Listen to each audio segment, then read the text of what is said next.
اعوذ باللہ من الشیطان الرجیم بسم اللہ الرحمن الرحیم اللہم صلی علی سیدنا مولانا محمد وعلی آلِ سیدنا مولانا محمد وبارک وسلم۔ السلام علیکم ورحمۃ اللہ وبرکاتہ مغفرتہ۔ اللہ تعالیٰ کا بڑا شکر، کرم اور احسان کہ اس نے ہم سب کو اپنے دین کے خاطر ایک دوسرے سے جڑنے کی توفیق عطا فرمائی، اور اللہ تعالیٰ کا یہ بھی بڑا کرم اور احسان کہ اس نے ہم سب کو ایمان والوں میں پیدا فرمایا اور اپنے محبوب نبی کریم صلی اللہ علیہ وآلہ وسلم کی امت میں پیدا فرمایا۔ اللہ کا شکر ہے کہ آپ لوگ اپنے وقت میں سے وقت نکال کر اپنی کچھ مصروفیات میں سے وقت نکال کر دین کے خاطر آن لائن ہم سے جڑتے ہیں، اور آپ لوگوں کو کئی مرتبہ کوشش بھی کرنا پڑتی ہے۔ میں دیکھتا ہوں کچھ نیٹ ورک کا ایشو رہتا ہے، کچھ لوگ نئے جوائن کرتے ہیں تو ان کو جوائن کرنے میں کچھ پریشانی آتی ہے۔ سبھی سے گزارش ہے کہ اپنے ملنے جلنے والوں کو جوائن کرنے کا طریقہ بھی سکھائیں، جوائن کرنے کا طریقہ سکھا دیں، آسانی ہو جائے، ان کے لیے آسانی فراہم کرائیں، اور اپنے ملنے جلنے والوں کو مجلس سے جوڑنے کی بھی تو کوشش کریں۔ اللہ تعالی ہم سب کو نیک اعمال کرنے کی توفیق عطا فرمائے، کیونکہ دین سیکھنا اور دوسروں تک پہنچانا یہ ہم پر فرض بھی ہے اور یہ ہمارے لیے عبادت بھی ہے۔ تو جو لوگ صحیح طریقے سے جوائن نہیں کر پاتے ہیں ان کو کوشش کیا کریں سبھی لوگ مل کر کہ ان کو کسی طرح سے مجلس میں جوڑیں، کسی طریقے سے ان تک اپنی بات پہنچا دیں کہ کس طرح سے انہیں جوائن کرنا ہے، کیونکہ وہ لوگ بھی اپنا وقت دیتے ہیں، کوشش کرتے ہیں، تو ہمیں بھی کوشش کرنا چاہیے کہ ان کو کسی طرح سے ان تک اپنی بات پہنچا دیں کہ کس طرح سے جوائن کر لیں گے تو انشاءاللہ ان کی ہماری آواز ان تک پہنچ جائے گی اور ہماری مجلس میں وہ بھی جوائن ہو جائیں گے۔ اور آج کا ہمارا موضوع عبادت ہمیں کیوں کرنا ہے اور کیسے کرنا ہے۔ بے شک اللہ تعالیٰ نیتوں کو جاننے والا ہے اور کوششوں کو قبول کرنے والا ہے، تو اللہ تعالیٰ ہم سب کو آسانی عطا فرمائے۔ تو آج ہمیں اس بات پر غور کرنا ہے کہ ہمیں عبادت کیوں کرنا ہے اور کیسے کرنا ہے۔ اللہ تعالیٰ نے حضرت انسان کو، یعنی کہ تمام انسانیت کو، انسانوں کو، اور ساتھ میں اللہ تعالیٰ نے فرمایا جنات کو بھی، اللہ تعالیٰ نے انسان اور جنات کو اپنی عبادت کے لیے پیدا فرمایا۔ یہ اللہ تعالیٰ نے قرآن مجید میں فرمائی یہ بات۔ قرآن مجید میں اللہ تعالیٰ فرما رہا ہے کہ ہم نے انسان اور جنات کو فقط، یعنی کہ اپنی خالصتاً اپنی عبادت کے لیے پیدا فرمایا۔ اور دوسری بات یہ اللہ تعالیٰ نے فرمائی ہے کہ انسان اور جنات کو آزمائش کے لیے پیدا فرمایا۔ اب یہاں غور کرنے والی بات یہ ہے کہ اللہ تعالیٰ نے صرف انسان اور جنات کو ہی کیوں کہا؟ اللہ تعالیٰ کی جو تمام مخلوقات ہیں، اللہ تعالیٰ نے کروڑوں مخلوقات پیدا فرمائی۔ اللہ خالق ہے، اللہ مالک ہے، اللہ ہی نے سب کو پیدا فرمایا، لیکن قرآن مجید میں انسان اور جنات کا ہی اشارہ کیا۔ اللہ تعالیٰ نے اسی کی طرف اشارہ کرتے ہوئے انہی کو خبردار کیا، انہی کی بات کہی۔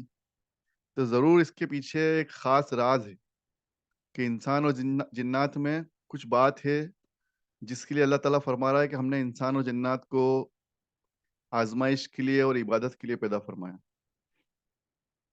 اب آج ہمیں اس بات پر غور کرنا ہے کہ انسان اور جنات کو اللہ تعالیٰ نے خاص طاقت بھی بخشی ہے۔ آج ہمیں دیکھیں، ہم لوگ اگر دھیان دیں، غور کریں تو اللہ تعالیٰ نے فرشتے بھی پیدا فرمائے۔ فرشتوں کو بھی اللہ تعالیٰ نے نور سے پیدا فرمایا، انسان کو تو مٹی سے پیدا فرمایا، جنات کو آگ سے پیدا فرمایا۔ لیکن اللہ تعالیٰ نے جب حضرت آدم علیہ السلام کو خلق کر دیا، بنا دیا، اور اپنی روح سے روح پھونکی اپنے نور سے نور ڈالا تو فرشتوں کو بھی حکم دیا.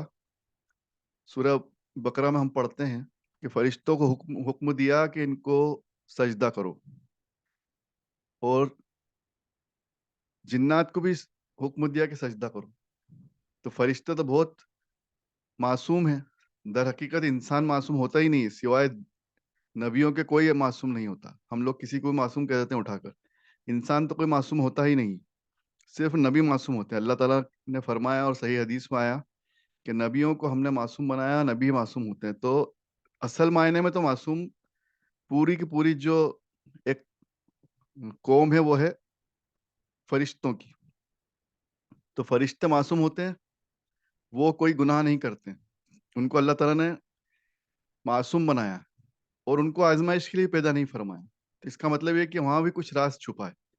اب راز یہ ہے کہ انسان اور جنات کو اللہ تعالیٰ نے یس نو کی دونوں کی ایک ایبلٹی دے دی, یا یوں کہیں کہ کیپیسٹی دے دی, کہ تمہیں کیپیبل کر دیا کہ تم ہاں کرو کسی کام کے لیے, نہ کرو. ایبل کر دیا, ایبلٹی دے دی. جس طرح سے ایک پروگرام میں ایبلٹی ہوتی ہے یس نو کی, یا کسی فنکشن میں یس نو کی ہوتی ہے, تو وہاں پر دونوں آپشن, دونوں چوائسیز ہوتی ہیں. تو انسان اور جنات کو چوائسیز دے دی, اور فرشتوں کو کوئی چوائس نہیں دی. فرشتوں کے پاس کوئی چوائس نہیں, پرندوں کے پاس کوئی چوائس نہیں, پتھروں کے پاس کوئی چوائس نہیں ہے, پہاڑ کے پاس کوئی چوائس نہیں ہے, ہوا کے پاس کوئی چوائس نہیں ہے. مطلب تمام مخلوقات میں اللہ تعالیٰ نے جس جس کو پیدا فرمایا اس میں صرف انسان اور جنات کے پاس چوائس ہے. اس لیے انسان اور جنات کے لیے فرمایا کہ ہم نے انہیں آزمائش کے لیے اور عبادت کے لیے پیدا فرمایا, کیونکہ دیکھنا یہ ہے کہ یہ یس کرتے ہیں یا نو کرتے ہیں. ان کے پاس دونوں سوئچ ہے, دونوں بٹن ہیں, ہاں اور نہ, ہر کام کے لیے. اور جب اس کا قرآن مجید میں اس کو پروو بھی کر دیا کہ جب حضرت آدم علیہ السلام کو پیدا فرمایا, خلق فرمایا, تو جب ان کو سجدے کے لیے کہا گیا تو جو معصوم تھے فرشتے, انہوں نے سجدہ کر دیا بنا کوئی اف, بنا کوئی بٹ کے. نو اف نو بٹ, نہ کوشچن, نو آرگومنٹ, نتھنگ, کچھ نہیں. انہوں نے سیدھا جیسا اللہ تعالیٰ نے کہا ویسا ان کا حکم بجا لائے فرشتے اور سجدہ کیا. اب جیسا فرمایا تھا انسان اور جنات, تو جنات میں تھے, جناتوں کا سردار جو اس وقت تھا وہ ابلیس تھا. تو ابلیس نے سوال کھڑا کر دیا, کیونکہ اس کے پاس یس اور نو دونوں تھا, تو اس نے نو بٹن کو پریس کر دیا, نو کہہ دیا. کیوں؟ سوال بھی کھڑا کر دیا کہ کیوں ہم ان کو سجدہ کریں, کیونکہ تو نے اللہ تعالیٰ, تو نے ہمیں ہمارے سامنے اس انسان کو خراب مٹی سے پیدا فرمایا ہے, اور ہم تو آگ سے بنے ہوئے. تو انہوں نے اپنا تکبر, گھمنڈ دکھایا کہ ہم تو ان سے بہتر ہیں. جنات کے سردار, جو خاص مین جنات کہتے ہیں جس کو, جناتوں کا جو سردار تھا, اللہ تعالیٰ کی بہت عبادت کیا کرتا تھا, وہ تھا ابلیس. ابلیس نے سوال کھڑا کر دیا اور نافرمانی کر دی, کیونکہ اس کے پاس یس نو کا بٹن تھا. تو اللہ تعالیٰ نے اس کو جنت سے باہر کر دیا, اس کو ہمیشہ کے لیے جنت سے نکال دیا. ساتھ میں آزمائش میں وہ فیل ہو گیا. اس کو یہ بھی بول دیا ساتھ میں کہ اب تو دوزخ میں جائے گا. تو ابلیس جو تھا وہ جنات میں سے ہے, اور وہی شیطان بنا. تو جو سرکش جنات ہیں ان کو ہم شیطان کہتے ہیں. اصل میں ہم لوگ, کچھ لوگ سمجھتے بھی نہیں, کچھ لوگوں کو پتہ بھی نہیں کہ شیطان کیا ہے, جنات کیا ہے, الگ الگ مخلوق سمجھتے ہیں. تو ہمیں اس بات کو دھیان رکھنا ہے کہ سرکش جنات مطلب کہ جو اللہ کی بات کو نہیں مانے, اللہ کے حکم کو نہیں مانے, وہ جنات کو شیطان کہا جاتا. تو انسان اور جنات تو دونوں کے پاس شیطانی فطرت ہے. یہ شیطان اصل میں فطرت ہے, شیطان جو ہے وہ ہے الگ سے کچھ نہیں, وہ جناتی ہے, لیکن اس کی فطرت شیطانی کی. تو انسان کے پاس بھی شیطانی فطرت ہے, اور جنات کے پاس بھی شیطانی فطرت ہے, یعنی کہ اس کے پاس نو کا بٹن ہے. تو ہمیں ابلیس کے پیروکار نہیں بننا ہے, ابلیس کے فالوور نہیں بننا ہے, ابلیس کو فالو نہیں کرنا, کیونکہ ابلیس کو فالو کرنے والے اللہ تعالیٰ نے صاف طور پر فرما دیا قرآن مجید میں کہ ابلیس, میں تجھے بھی جہنم میں دھونک دوں گا, اور تیرے چاہنے والوں کو, تیرے فالوور کو بھی جہنم میں ڈال دوں گا. پورے قرآن مجید میں 17 مرتبہ, یعنی کہ کئی مرتبہ, ایک جو محاورہ 17 مرتبہ, اور عربی میں 70 مرتبہ ہے. تو عربی میں 70 مرتبہ کہا جاتا ہے, 70,000 مرتبہ کہا جاتا ہے, اور ہندی میں ہم 17 مرتبہ بولتے ہیں. تو کہنے کا مطلب ہے کہ اللہ تعالیٰ نے کئی مرتبہ یہ فرما دیا کہ میں تجھے